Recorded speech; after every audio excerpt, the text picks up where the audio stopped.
Hello, beautiful souls. I am Danielle Green, the Alchemy Fairy, your guide in this transformation space where we turn personality into power, challenges into clarity, and dreams into your everyday reality. Each week, we're going to journey together. We're uncovering gifts that are already inside of you, aligning your life with purpose, and stepping into the magic of your truest self. So take a deep breath, open your heart, and let's begin the alchemy. This week, we are talking about soul tribe and gurus. And what does that mean? Soul tribe is a phrase a lot of spiritualists use to apply to their chosen family or their family that they have gathered along the way.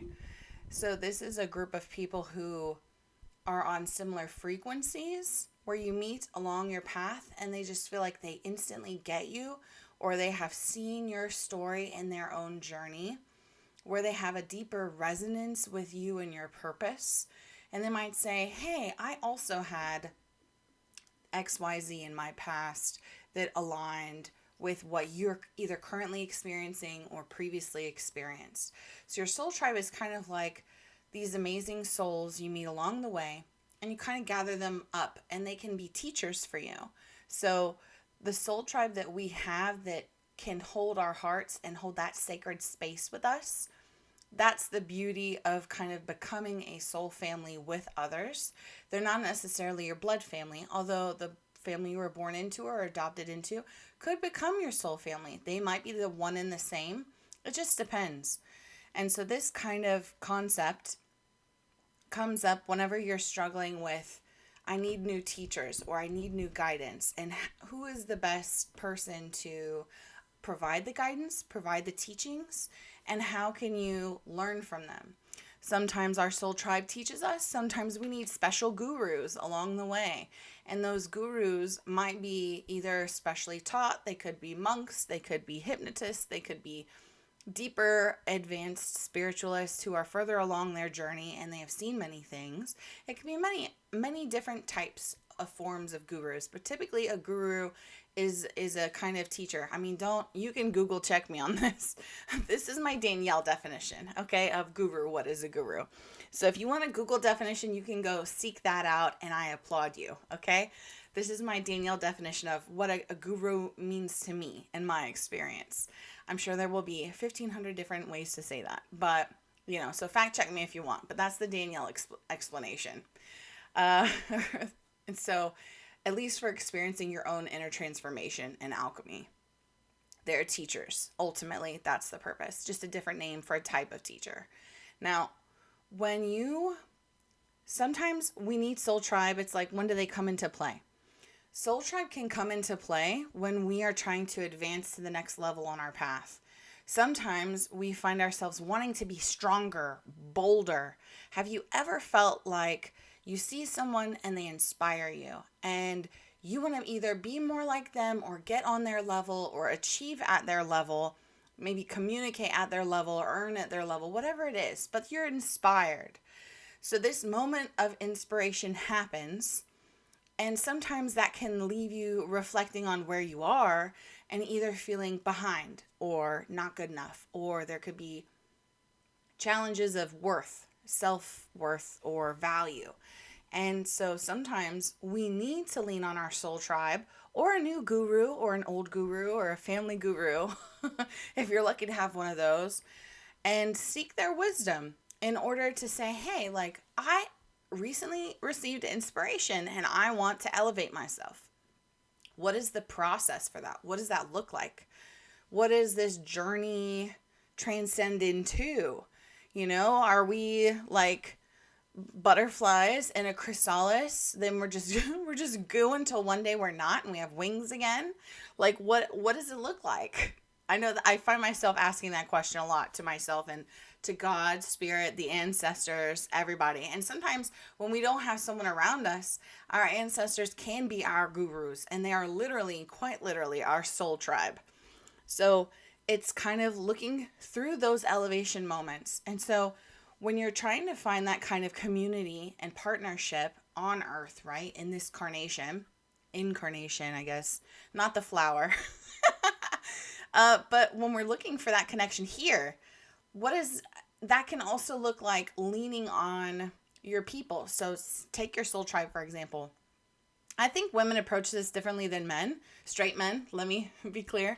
I mean, it might be different for others. I'll speak to my own experience, though, not to put words or force beliefs onto others, and I'm not invalidating your experience. It could be very different from this. But in my own experience, as a straight white woman who has a soul tribe, I find that my soul tribe is mostly soul sisters. Like, they hold the space for me. It is this sacred sisterhood that transcends this human existence of race, age, generational abilities, economic access to things. It doesn't matter. It's where we are on our paths. And these are the strong women whom I have connected with over the past 5 to 10 years. Sometimes there are men gurus who come in and they teach me and I learn from them. But at least for this, the overcoming experience, or the experience of becoming, when we hit those roadblocks that are really our elevation moments of transcendence, when I am kind of working through those spaces, like you might experience as well, you kind of need someone to be a sounding board for you to bounce ideas off of. So sometimes for me, this can be my sacred sisterhood of soul sisters. And so I will bare my heart to them. And so I don't know how this works for other people, but I'll share with how it works for me. So I'll let one of my tribe know, hey, when you have headspace, I respect that we all have very, very many things going on all the time, constantly. It's spinning plates all the time for all of us. And so when you have the headspace, I'd really like to kind of bounce some ideas off of you. You know, what do you say about that? And so my sisters will say, yeah, I have some time here. Oh, can you give me 10 minutes? Or, oh, can we talk tomorrow? Or, oh, I'll call you later this week. Whatever the time is. That's us giving each other the warning of this might be a lot to kind of handle.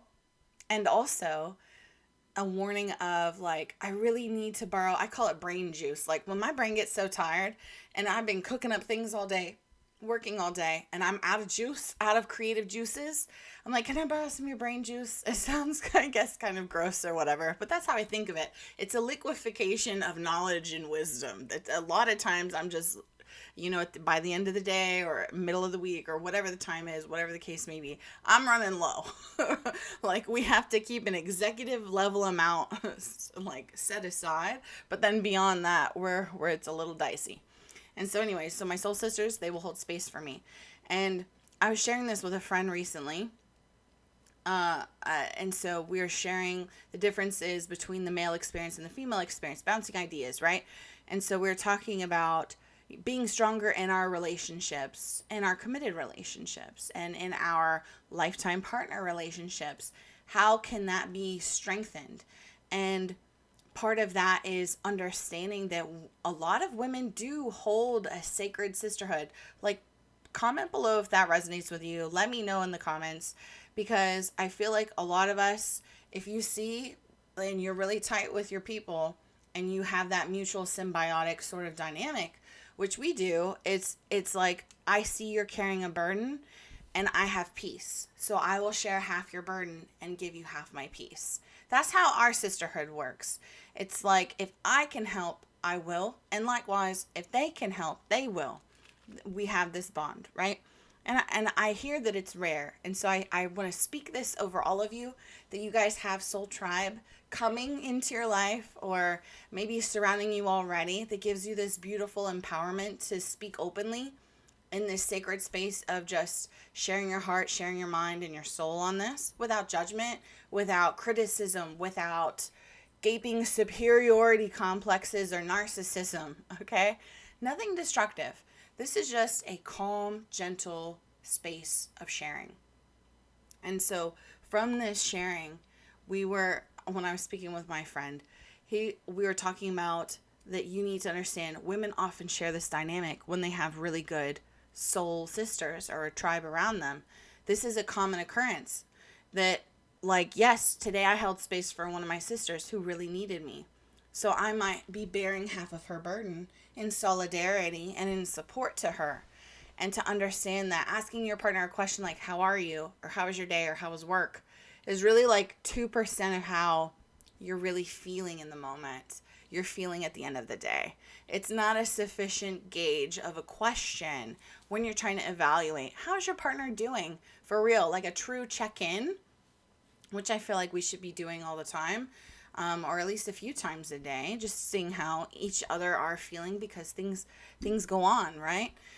And so for those of you who maybe don't have this experience yet and you're looking to build these kind of connections, it's kind of like vulnerability in builds vulnerability with these connections, because a lot of people are afraid to share. And I'm not saying trauma dump, and I'm not saying share your blood, sweat, and tears with a stranger. I'm just saying create a space where you have maybe a little piece of your heart that's been weighing on you. And if you see someone who is open to it, share that little piece of your heart. See what they do with it. Do they hold it? Do they protect it? Are they looking at it with wonder?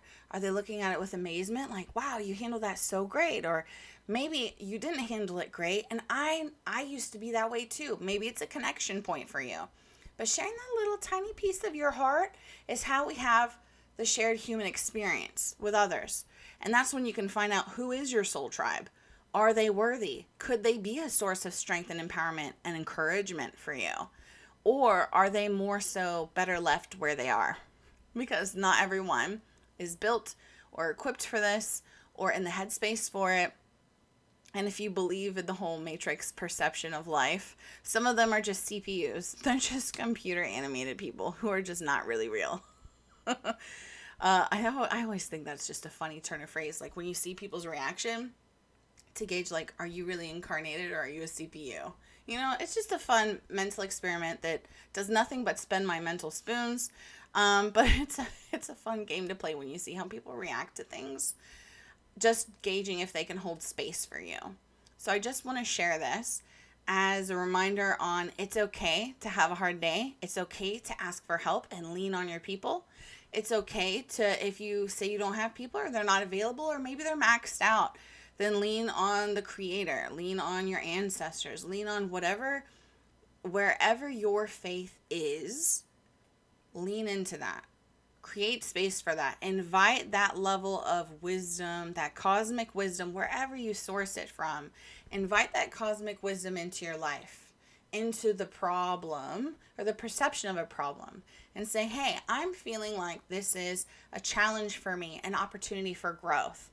You know, flip the framework into, oh man, this is the worst day ever, or oh, this really sucks. You know, change that from, where is my opportunity to grow from this?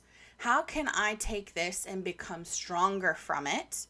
I know that strength is within me.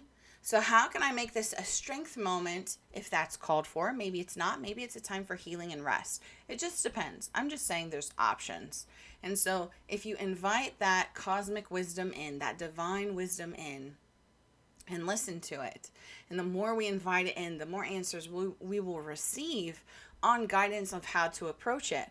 Because sometimes it's not that we couldn't figure it out. I think some people resist asking for help because they feel like asking for help is a weakness, or they're just scared of it, right? They think it's admitting fault, or they feel guilt or shame over asking for help. But understanding and seeing that you need the help is a strength. Saying, I need support in this, or I need therapy in this, or I need to seek a wiser person than me. I think that's just a part of the growth journey.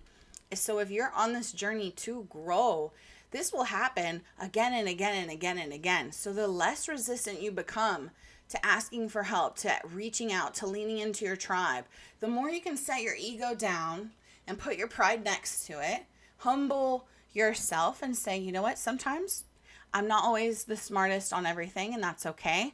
And I'm here to learn, here to absorb wisdom, and be open to it arriving to you from any source. It could be your arch nemesis. It could be someone you can't stand at work, but maybe somebody's trying to drop some wisdom to you through someone who's very sensitive to that influence in a positive way. So just be open. You know, sometimes the gurus can arrive and we don't know who they are. A guru isn't always someone you can just call up and be like, hey, I need help. Sometimes gurus are sent to us and it's like, hey, you're really in a pickle and, you know, I think this person can help.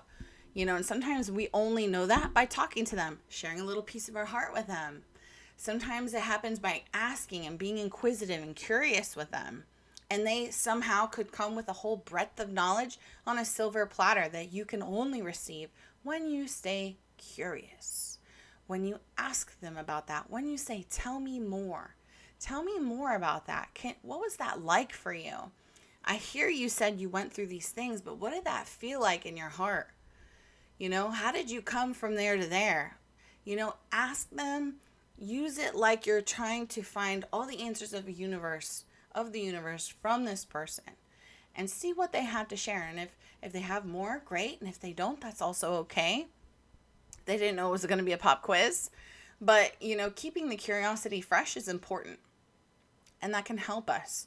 And you want your soul tribe, if you are in search of them, you want them to be people who will check you from a place of love and constructive support. Sometimes we need people to call us out if we're not always doing the healthiest, smartest, best things. And you need to be okay receiving that and say, I make mistakes too. I am also still learning. I am a human experiencing the world. And that leads to biases, inadequacies, and insufficiencies. And that's okay, because you're not meant to be perfect. This is all a part of the experience of how we grow. So having these people who can check you and who can build you up and who can come from a place of compassion and loving construction and saying, hey, it's from love that I say this to you. I think you need to know this. Or have you considered this? Find people who can be that source of truth and wisdom that can help anchor you in those moments where maybe you have to put down your burden and you have to pause being strong to rebuild. Because sometimes it feels like we're this ceramic vase or vase and we get smashed with a hammer. Life smashes us with a hammer. We shatter everywhere. Some of us turns to dust. We don't know where it goes. And some of us crumbles all around, right? And so we're this crumbled little vase. And so sometimes we need to see in that feeling or perception of brokenness that what we actually need is to rebuild it bigger, to rebuild stronger, to rebuild the edges thicker so they could withstand that force again. But maybe they're not prepared for another force. But think about it in terms of expansion instead of destruction, demise, doom, foreboding, And so a lot of that is controlling the thoughts that go across your brain. And it's checking those negative thoughts and saying, maybe that's not the healthiest use of my energy. Maybe I should be focusing more on reconstruction and less on woe is me. Have your pity party if you need it. Get it out of your system. I'm not saying don't feel your feelings. If you feel them, great. But feel them, don't give them the front wheel seat. Don't give them the driver's seat. Feel them, but don't let them control you. And there's a difference. So you can witness them. You say, I'm feeling very sad right now. Call that out. Call out the emotions by name, all the emotions. Speak life over them. Say, I see you. I see you sadness. I see you fear. I see you anxiety. I see you sad, whatever you're feeling. The list can continue, right? But the point is, give space to feel the feelings. Think of rebuilding in terms of expansion. Not from a greed perspective of expansion, but expansion in terms of, I want to hold more wisdom. I want to know better, to choose better, to be better, to do better. That level of expansion is important. Instead of, I only had this much processing power before, the wisdom of a teacup, for example. You want to expand beyond that. And we do that by choice. We say, it's by learning. Find the lesson. And finding the lesson is how we can grow through it, past it, into new territory with new people and new souls and new gurus and new experiences. It is a process. So I want you to know that you all have the strength inside of you. There are ways we may not always feel it, but ways you can tap back into that feeling, that version of you, and bring that version and elevate them again in the future through expansion practices. So you have to trust yourself. You have to build in that self-belief. Believe you can do it. Trust that you are making the right choice. Especially if you make a pros and cons list, you have evidence. I made this choice because of this, this, and this, because the other options were not as good. And I need to believe in myself that I am a logical, capable person. And I'm going to stick by what I chose. Because that self-trust, that belief in ourselves, just like we believe the sun will rise each day, you need to be certain. So when we are certain, we can move forward in that faith, in that trust, into a different future. It's very possible. And the choice is where the power is choosing that belief, to uphold it, to reinforce it positively, that you are capable and you are like anything can be possible. So thank you for wandering through the magic with me today. Thank you for listening, and thank you for bearing witness to Soul Tribe and Gurus. If something stirred your soul or sparked a new thought, please share it with someone who needs a little bit of light. You are more powerful than you know. Your magic is real. Never forget that. Until next time, stay enchanted, stay aligned, and keep living your alchemy. Bye.